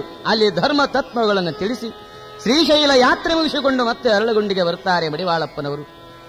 ಆಗ ಹಳೇಪೇಟೆ ಬಸಯ್ಯನವರಿಗೂ ಹಾಗೂ ಕೆಲ ಜನವರಿಗೆ ವಿಚಾರ ಬರ್ತದ, ಶರಣಬಸವೇಶ್ವರ ಹಾಗೂ ಮಡಿವಾಳಪ್ಪ ಕೂಡಿದರ ಮತ್ತೆ ನಮ್ಮ ಸ್ಥಿತಿ ನೆಟ್ಟಗಾಗೋದಿಲ್ಲ ಅಂತ ಮನಸ್ಸಿನಾಗ ಮಂಡಿಗೆ ತಿಂತಿದ್ರು. ಆಗ ಒಂದು ಘಟನೆ ನಡೀತದ. ಏನು ಅಂದ್ರೆ ಅರಳಗುಂಡಿಗೆ ಒಳಗೆ ಮಲ್ಲನಗೌಡರು ಪೊಲೀಸ್ ಪಾಟೀಲ್ರಂತ ಬಹಳ ಭಕ್ತಿವಂತರು, ಆಚಾರವಂತರು, ಗುರುಲಿಂಗ ಜಂಗಮ ಪ್ರೇಮಿಗಳಾಗಿದ್ರು. ಅವರಿಗೆ ಭಾಗಮ್ಮ ಅನ್ನತಕ್ಕಂಥ ತಂಗಿದ್ದಳು. ಆ ಭಾಗಮ್ಮನಿಗೆ ಮಹಾರೋಗ ಉಂಟಾಗಿತ್ತು. ಎಲ್ಲಿ ತೋರಿಸಿದರೂ ಕಡಿಮೆಯಾಗಲಿಲ್ಲ. ಜೀವನದಲ್ಲಿ ಬಹಳ ಬೇಜಾರವಾಯಿತು. ಕೊನೆಯದಾಗಿ ಭಾಗಮ್ಮ ವಿಚಾರ ಮಾಡ್ತಾಳ. ಮಡಿವಾಳಪ್ಪನವರ ಸುದ್ದಿವಾಣ ಹೇಳ್ತಾರ, ನೋಡೋಣ ಅಂತ. ಈ ಮಹಾರೋಗ ಕೈತಾರ ಏನ ಅಂತ ಮಡಿವಾಳಪ್ಪನವರ ಸನ್ನಿಧಿಗೆ ಹೋಗಿ ಭಾಗಮ್ಮ ಪಾದಕ್ಕೆ ನಮಸ್ಕಾರ ಮಾಡ್ತಾಳೆ. ಪಾದಕ್ಕೆ ಬಿದ್ದು ಕಣ್ಣೀರವನ್ನು ಸುರಿಸುತ್ತಿರುವಾಗ ಕೇಳ್ಕೊಳ್ತಾಳೆ, ತಂದೆ ಈ ಮಹಾರೋಗಿಯನ್ನು ನಿರೋಗಿಯನ್ನಾಗಿ ಮಾಡು, ಎಲ್ಲರಂತೆ ನಾನು ಬದುಕಬೇಕೆಂದು ಆಸೆ ನನಗಾಗಿದೆ, ನೀನು ನನ್ನನ್ನು ಮನುಷ್ಯಳನ್ನಾಗಿ ಮಾಡಬೇಕಂತ ತಿಳ್ಕೊಂಡು ಕೇಳಿಕೊಳ್ಳುತ್ತಾಳೆ ಭಾಗಮ್ಮ. ಕೇಳುತ್ತಿರುವಾಗ ಹೋರಾಡಿಕೊಂಡು ಹೋಳುತ್ತಿರುವಾಗ ಮಡಿವಾಳಪ್ಪನವರು ಅಂತಾರ, ಭಾಗಮ್ಮ ಏಳು, ನಿನ್ನ ರೋಗ ಇಂದಿನಿಂದ ಮಾಯವಾಗ್ತದ, ಈ ಭಸ್ಮ ದಿನಾಲ ಹಚ್ಚಿಕೋ, ಇದರಲ್ಲಿ ಅತ್ಯದ್ಭುತವಾಗಿರತಕ್ಕಂತಹ ಶಕ್ತಿ ಇದೆ ಎಂದು ಭಸ್ಮವನ್ನು ಕೊಟ್ಟ ಕಡುಕೋಳದ ಮಡಿವಾಳಪ್ಪ. ಭಸ್ಮದ ಪ್ರಭಾವದಿಂದ ಕೆಲವು ದಿನದಲ್ಲಿ ಮಹಾರೋಗ ನಿವಾರಣೆಯಾಗಿದೆ. ಆರಾಮವಾದ ನಂತರ ಗುರುಗಳ ದರ್ಶನಕ್ಕೆ ದಿನಾಲು ಬರ್ತಾಳ. ಮರಿಲಿಲ್ಲ. ನಾವು ಕಷ್ಟ ಬಂದಾಗ ಅಷ್ಟೇ ಶಿವನನ್ನು ನೆನೆಸ್ತೀವಿ. ಅದಕ್ಕೆ ದೊಡ್ಡವರು ಹೇಳ್ತಾರ, ಸಂಕಟ ಬಂದಾಗ ವೆಂಕಟರಮಣ ಗೋವಿಂದ ಗೋ ಅಂತೀವಿ. ಸುಖ ಬಂದಾಗ ದುಃಖ ಬಂದಾಗ ಅಷ್ಟೇ ಇರಬೇಕು. ಅದಕ್ಕೆ ದೊಡ್ಡವರು ಕೂಡ ಹೇಳ್ತಾರೆ, ಅರಿದೊಡೆ ಶರಣ ಮರದಡೆ ಮಾನವ ಎಂದು. ಅರಿತು ನಡೆಯುವ ಭಾಗಮ್ಮ ಮಡಿವಾಳಪ್ಪನವರ ಸನ್ನಿಧಿಗೆ ಹೋಗಿ ಬರುತ್ತಾಳೆ. ಇಂಥದನ್ನೇ ಕಾಯ್ದುಕೊಂಡು ಕುಳಿತ ಹಳೇಪೇಟೆ ಬಸಯ್ಯ ಇನ್ನೂ ಕೆಲವರು ವಿಚಾರ ಮಾಡ್ತಾರೆ. ವಿಚಾರ ಮಾಡಿ ಮಲ್ಲನಗೌಡರ ಹತ್ತಿರ ಹೋಗ್ಯಾರ. ಅಲ್ಲ ಸಲ್ಲದ ಮಾತು ಹೇಳ್ಯಾರ. ಮಡಿವಾಳಪ್ಪನಿಗೂ ಭಾಗಮ್ಮನಿಗೂ ಸಂಬಂಧ ಐತಿ ಅಂತ ಕಿವಿ ಊದ್ಯಾರ ಮಲ್ಲನಗೌಡಗ ಸಿಟ್ಟು ಬಂದಾದ. ಮಡಿವಾಳ ನಾ ಏನೋ ಮಹಾತ್ಮ ಅಂತ ತಿಳ್ಕೊಂಡಿದ್ದೆ, ಇಂಥ ಹೀನ ಕೆಲಸಕ್ಕೆ ಕೈ ಹಾಕ್ಯಾನ, ಇನ್ನು ಮೇಲೆ ಅವನು ಬಿಡಬಾರದು, ಕಡಿದು ಬಿಡಬೇಕಂತ ನಿರ್ಧಾರ ಮಾಡ್ಯಾರ ಗೌಡ್ರು, ಊರಿನ ಜನ. ಭಾಗಮ್ಮಗ ಈ ವಿಷಯ ತಿಳಿದಾದ. ಭಾಗಮ್ಮ ಓಡಿ ಮಡಿವಾಳ ಸನ್ನಿಧಾನಕ್ಕೆ ಬಂದು, ಬುದ್ಧಿ ನನ್ನ ಹಾಗೂ ನಿಮ್ಮ ಸಂಬಂಧ ಐತಿ ಅಂತ ಪ್ರಚಾರ ಮಾಡ್ಯಾರ, ಸುದ್ದಿ ಮಾಡ್ಯಾರ, ಅಣ್ಣನಿಗೆ ಹೇಳ್ಯಾರ, ನಿಮ್ಮನ್ನು ಕಡಿಸ್ಲಿಕ್ಕೆ ನಿರ್ಧಾರ ಮಾಡ್ಯಾರ, ನೀವು ಸದ್ಯ ಈ ಊರಾಗಿ ಇಡಬೇಡ್ರಿ, ಹೋಗ್ಬಿಡ್ರಿ ಅಂತ ಹೇಳುತ್ತಿರುವಾಗ ತಮ್ಮಲ್ಲಿ ಕಳಕಳಿಯಿಂದ ಕೇಳ್ತೇನೆ, ಹೋಗ್ಬೇಕನ್ನುವಾಗ ಮಡಿವಾಳಪ್ಪನವರು ಅಂತಾರೆ, ಮರಣ ಬಂದರೆ ಸಿಟ್ಟಿಲ್ಲ, ತಿಳಿದ ಮಹಾತ್ಮರಿಗೆ ಬಿಟ್ಟಿಲ್ಲ ಅಂತ ಕಾಲಜ್ಞಾನದ ಹಾಡುಗಳನ್ನು ಹೇಳ್ತಿರುವಾಗ ಭಾಗಮ್ಮ ಹೇಳ್ತಾಳ, ಯಪ್ಪ ಶರಣರು ಮರಣಕ್ಕ ಹೆದರವರಲ್ಲ, ಅಂಜಿ ಓಡಿ ಹೋಗುವ ಎದೆಗಾರಿಕೆಯೂ ಅವರಿಗಿಲ್ಲ. ಅರಳಗುಂಡಿಗೆ ಪರಿಸ್ಥಿತಿ ಸ್ವಲ್ಪ ಬದಲಾಗ್ಯದ, ನೀವು ಎದುರಿಗೆ ಇರದಿದ್ರೆ ಸರಿಯಾಗ್ತದ. ಕಲ್ಯಾಣದ ಪರಿಸ್ಥಿತಿ ಹದಗೆಟ್ಟಾಗ ಬಸವಣ್ಣನವರು ಕೂಡಲ ಸಂಗಮಕ್ಕೆ ಹೋದದ್ದು ತಮಗೆ ಗೊತ್ತಾದ ವಿಷಯ ಅಂತ ಹೇಳಿದಾಗ ಭಾಗಮ್ಮನ ಮಾತಿಗೆ ಬೆಲೆ ಕೊಟ್ಟ ಮಡಿವಾಳಪ್ಪ ಅರಳಗುಂಡಿಗೆಯಲ್ಲಿ ಅರಗಳಿಗೆ ನಿಲ್ಲದೆ ಶರಣರ ಆಶೀರ್ವಾದವನ್ನು ಪಡೆದುಕೊಂಡು ಜಂಬೇರಾಳಕ್ಕೆ ಬಂದು ಅಲ್ಲಿ ಕೆಲ ದಿವಸ ಎದ್ದು ಕಡಕೋಳು ಗ್ರಾಮಕ್ಕೆ ಬಂದ. ಆ ಗ್ರಾಮದ ಪೂರ್ವಕ್ಕ ಹಳ್ಳದ ದಂಡಿಯಲ್ಲಿ ತಮಗಾಗಿ ಒಂದು ವಸತಿಯನ್ನು ನಿರ್ಮಿಸಿಕೊಂಡು ಆನಂದದಿಂದ ಇರುತ್ತಾರೆ. ಅಂಥ ಮಠಕ್ಕೆ ಈಗ ಕೂಡ ಮಡಿವಾಳಪ್ಪನ ಮಠ ಅಂತ ಕರೀತಾರೆ. ಹೀಗಿರುವಾಗ ಕೆಲ ದಿನದಲ್ಲಿ ಮಲ್ಲನ ಗೌಡರಿಗೆ ಮಡಿವಾಳಪ್ಪನವರಿಗೆ ನಿಂದ ಮಾಡಿರತಕ್ಕಂಥ ಗೌಡರಿಗೆ ಮಹಾರೋಗ ಉಂಟಾಗ್ಯದ. ಎಷ್ಟು ಹಣ ಖರ್ಚು ಮಾಡಿದರೂ ಕಡಿಮೆ ಆಗಲಿಲ್ಲ.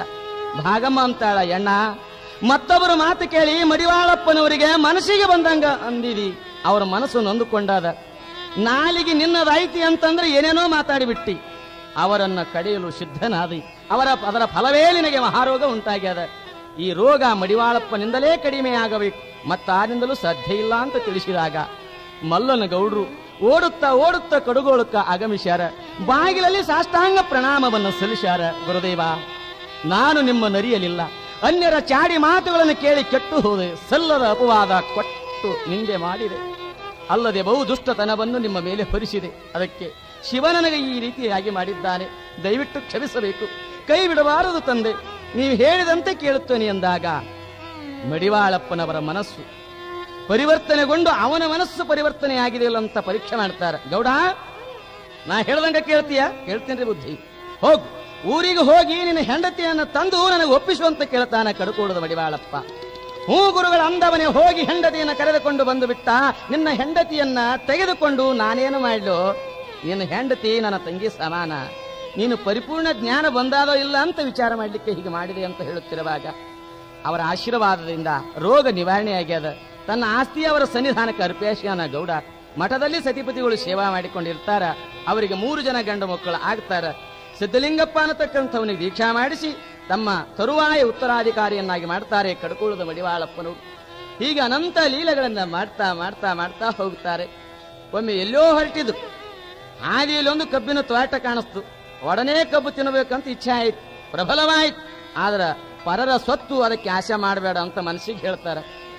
ಆದ್ರ ಮನಸ್ಸು ಕೇಳಲಿಲ್ಲ. ಮನಸ್ಸು ಮಂಗ್ಯ ಇದ್ದಂಗ, ಇಲ್ಲೇ ಕೂತ್ಕೊಂತದ, ಯಾಕಡೆ ನೋಡ್ತದ, ಏನಾರೇ ಮಾಡ್ತದ. ಅದಕ್ಕ ಮನಸ್ಸಿಗೆ ಮಂಗ್ಯ ಅಂತ ಹೆಸರಿಟ್ಟಾರ. ಕೊನೆಗೆ ಆ ಮಂಗ್ಯ ಅನ್ನತಕ್ಕಂಥ ಮನಸ್ಸನ್ನು ಬಿಟ್ಟು ಬಿಟ್ಟಾರ ಮಡಿವಾಳಪ್ಪ. ಕೊನೆಗೆ ತೋಟದಲ್ಲಿ ಹೋಗಿ ಕಬ್ಬು ಮುರಿದು ತಿನ್ನುತ್ತಿರುವಾಗ ಹೊಲದ ಒಡೆಯ ಬಂದು ನೋಡ್ತಾನೆ. ಅದೇ ಮುರಿದ ಕಬ್ಬಿನಿಂದಲೇ ಮಡಿವಾಳಪ್ಪನನ್ನ ಚೆನ್ನಾಗಿ ಹೊಡಿತಾನೆ ಹೊಲದ ಯಜಮಾನ. ಮಡಿವಾಳಪ್ಪನವರು ಅಂತಾರ, ಹೊಡಿ, ಇನ್ನೂ ಹೊಡಿಯಪ್ಪ, ಇನ್ನೂ ಹೊಡಿ, ನಿನ್ನ ಮನಸ್ಸಿಗೆ ತೃಪ್ತಿಯಾಗುವವರೆಗೆ ಹೊಡಿ. ಯಾಕಂದ್ರ ನಾ ಎಷ್ಟು ಹೇಳಿದ್ರ ಈ ಮನಸ್ಸು ಕೇಳಿಲ್ಲ. ಹೊಡಿ. ಬೆನ್ನು ಬಾಗಿಸಿ ನಿಂತುಕೊಂಡಾರ ಮಡಿವಾಳಪ್ಪ. ಆತನ ಬೆನ್ನ ಮೇಲೆ ಎದ್ದ ವಾಸುಂಡೆಗಳನ್ನು ನೋಡಿ ಹೊಲದ ಯಜಮಾನನಿಗೆ ಕಣಿಕರ ಬಂದು ಬಿಟ್ಟು ಹೋದ. ತನ್ನನ್ನೇ ತಾನು ಅರ್ಥ ಮಾಡಿಕೊಂಡಿರತಕ್ಕಂಥ ಅನುಭಾವಿ ಕಾಲಜ್ಞಾನಿಯಾಗಿ ಮೆರೀತಾನೆ. ಹೀಗಿರುವಾಗ ಜೇವರಿಗೆ ತಾಲೂಕಿಗೆ ಸೇರಿದ ಗೌಹಾರ ಎಂಬತಕ್ಕಂಥ ಗ್ರಾಮ, ಅಲ್ಲೊಬ್ಬ ಶಾಸ್ತ್ರಿಗಳಿದ್ರು, ಬಸವಲಿಂಗ ಶಾಸ್ತ್ರಿಗಳು ಅಂತ, ದೊಡ್ಡ ಪಂಡಿತರು, ಅನುಭಾವಿಗಳು ಪ್ರಸಿದ್ಧವಾಗಿದ್ರು. ಅವರು ಮಡಿವಾಳಪ್ಪನವರು ದರ್ಶನಕ್ಕೆ ಕಡುಕೊಳ್ಳಕ್ಕೆ ಬರ್ತಾರೆ.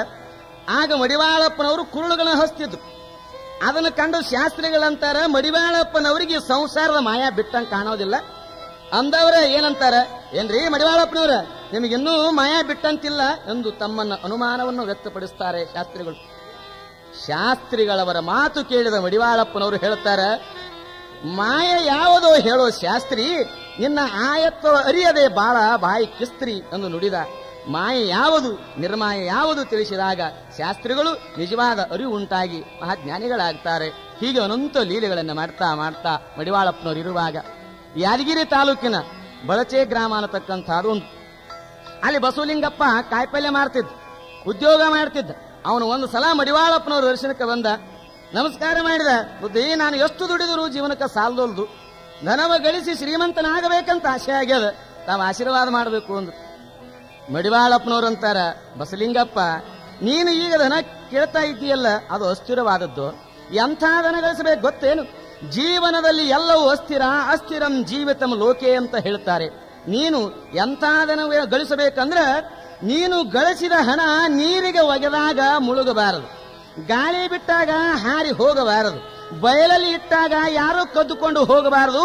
ಅಂಥ ಧನವನ್ನು ಗಳಿಸಬೇಕು ಬಸಲಿಂಗಪ್ಪ ಅಂತ ಮಡಿವಾಳಪ್ಪನವ್ರು ಹೇಳಿ ಅಷ್ಟೇ ಬಿಡ್ತಿರ್ಲಿಲ್ಲ. ಅದ್ರ ಮ್ಯಾಲ ಪದ ಕಟ್ಟಿ ಹಾಡ್ತಾರ, ಏನಂತ? ಧನವ ಗಳಿಸಬೇಕಿಂತದ್ದು ಈ ಜನರಿಗೆ ತಿಳಿಯದಂತದ್ದು, ಅನುದಿನ ಅಜಹರಿ ಮನುಮುನಿಗಳಿಗೆಲ್ಲ ಹೌದು ಹೌದು ಹೌದೆಂಬಂತದ್ದು ಜನರಿಗೆ ಕಾಣದಂತದ್ದು. ಧನವ ಗಳಿಸಬೇಕಿಂತದ್ದು ಈ ಜನರಿಗೆ ತಿಳಿಯದಂತದ್ದು, ಕೊಟ್ಟರೆ ಹೋಗದಂತದ್ದು ಅದು ಇಟ್ಟರೆ ತೀರದಂತದ್ದು, ಕೊಟ್ಟರೆ ಹೋಗದಂತದ್ದು ಅದು ಇಟ್ಟರೆ ತೀರದಂತದ್ದು. ಕಟ್ಟಿದ ಗಾಟು ಬಯಲೊಳಗಿಟ್ಟರೆ, ಕಟ್ಟಿದ ಗಾಟು ಬಯಲೊಳಗಿಟ್ಟರೆ ಮುಟ್ಟಲು ಬಾರದಂತದ್ದು ಈ ಜನರಿಗೆ ತಿಳಿಯದಂತದ್ದು. ಧನವ ಗಳಿಸಬೇಕೆಂತದ್ದು ಈ ಜನರಿಗೆ ತಿಳಿಯದಂತದ್ದು, ಈ ಜನರಿಗೆ ತಿಳಿಯದಂತದ್ದು. ಇಂಥ ಅನೇಕ ಹಾಡುಗಳನ್ನು ಹಾಡಿ ಜನಮನವನ್ನು ತಿದ್ದಿರತಕ್ಕಂಥ ಕಡುಕೋಳದ ಮಡಿವಾಳಪ್ಪನವರು ಶಿಷ್ಯ ಪರಂಪರೆಯಲ್ಲಿ ಕೈನೂರು ಕೃಷ್ಣಪ್ಪ, ಬಸವಲಿಂಗಪ್ಪ, ಭಾಗಮ್ಮ ಅನಂತ ಕವಿಗಳನ್ನು ತಯಾರ ಮಾಡಿದರು ಕಡುಕೋಳದ ಮಡಿವಾಳಪ್ಪನವರು. ಹಾಲು ಹೋಗಿ ನೀರು ಮಾಡಲಿಲ್ಲ, ನೀರು ಹೋಗಿ ಹಾಲು ಮಾಡಲಿಲ್ಲ. ಕಂಡದ್ದನ್ನು ಸಮಾಜಕ್ಕೆ ನೀಡಿ, ಕಂಡದ್ದನ್ನೇ ಹೇಳಿ ಜನಮನವನ್ನ ಗೆದ್ದಿರತಕ್ಕಂಥ ಮಡಿವಾಳಪ್ಪನವರು ಹೀಗೆ ಅನಂತ ಲೀಲೆಯನ್ನ ಮಾಡಿ ಹಾಡುಗಳಿಂದ ಜಾತಿ ಮತ ಪಂಥವನ್ನ ಮೆಟ್ಟಿ ನಿಂತು ಸಮಾಜದ ಸಮಾನತೆಯ ಮಾಡಿ ಅನೇಕ ತಮ್ಮ ಪದಗಳನ್ನ ನಮ್ಮ ಸಾಹಿತ್ಯ ಕ್ಷೇತ್ರಕ್ಕೆ ಕೊಡುಗೆಯಾಗಿ ನೀಡಿ ಕನ್ನಡಾಂಬೆಯ ಮುಡಿಯ ಮಲ್ಲಿಗೆಯಾಗಿ ತಮ್ಮ ಕೊನೆಯ ದಿನಗಳನ್ನು ಕಡುಕೋಳದಲ್ಲಿ ಕಳೆದು ಅಂತ್ಯದಲ್ಲಿ ಲೀನವಾಗಿದ್ದಾರೆ. ಆದರೂ ಕೂಡ ಅವರು ತಮ್ಮ ಹಾಡುಗಳ ಮೂಲಕ ಜನಮನದಲ್ಲಿ ಜೀವಂತವಾಗಿದ್ದಾರೆ. ಇಂದು ಚಿಣಮೆಗೇರಿ ಚೌಡಾಪುರದಲ್ಲಿ ಗುಡ್ಡದ ಹೆಸರಿನಲ್ಲಿ ಜಾತ್ರೆ ಹಾಗೂ ಆರಾಧನೆ ನಡೀತಾ ಇವೆ. ಇಂತಪ್ಪ ಪಾವನ ಮೂರ್ತಿಗಳ ಹಾಡುಗಳ ಹಾಡಿ ಎಷ್ಟೋ ಜನ ತಮ್ಮ ಹೊಟ್ಟಿ ಉಪಜೀವನವನ್ನು ಸಾಗಿಸ್ತಾ ಇದ್ದಾರೆ. ಕಾಲಜ್ಞಾನಿಯಾಗಿರತಕ್ಕಂತಹ ಕಡುಕೋಳದ ಮಡಿವಾಳಪ್ಪನವರ ಚರಿತ್ರೆಯನ್ನ ಕೇಳಿದವರೆಲ್ಲರಿಗೂ ಗುರು ಮಹಾಂತೇಶ ಗುರು ಮಡಿವಾಳೇಶ್ವರರು ಆಯುರಾರೋಗ್ಯ ಭಾಗ್ಯ ಸಂಪತ್ತನ್ನು ಕರುಣಿಸಲೆಂದು ಬೇಡಿಕೊಂಡು ಆ ಮಹಾತ್ಮನ ಪಾದಕ್ಕ ಮಹಾಮಂಗಲವನ್ನ ಪಾಡೋಣ. ಜ್ಯೋತಿ ಬೆಳಗುತ್ತಾದೋ ಜಗ ಜಗ ತಾನೆ ಹೊಳೆಯತಾದೋ, ಜ್ಯೋತಿ ಬೆಳಗುತ್ತಾದೋ ಜಗ ಜಗ ತಾನೆ ಹೊಳೆಯತಾದೋ, ಜ್ಯೋತಿ ಬೆಳಗುತ್ತಾದೋ ತಾನೆ ಹೊಳೆಯತಾದೋ, ಜ್ಯೋತಿ ಬೆಳಗುತ್ತಾದೋ ಜಗ ಜಗ ತಾನೆ ಹೊಳೆಯತಾದೋ.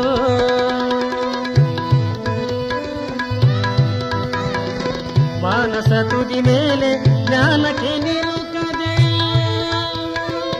ಮಾನಸ ತುದಿ ಮೇಲೆ ಜ್ಞಾನಕ್ಕೆ ನಿಲುಕದೆ ತಾನೇ ಹೊಳೆಯತಾದೋ ಜಗ ಜಗ ತಾನೇ ಹೊಳಿತಾದೋ ಜಗ ಜಗ ತಾನೇ ಹೊಳಿತಾದೋ ಜಗ ಜಗ ಜ್ಯೋತಿ ಜ್ಯೋತಿ ಬೆಳಗುತ್ತಾದೋ, ಜ್ಯೋತಿ ಬೆಳಗುತ್ತಾದೋ ಜಗ ಜಗ ಜ್ಯೋತಿ ಬೆಳಗುತ್ತಾದೋ.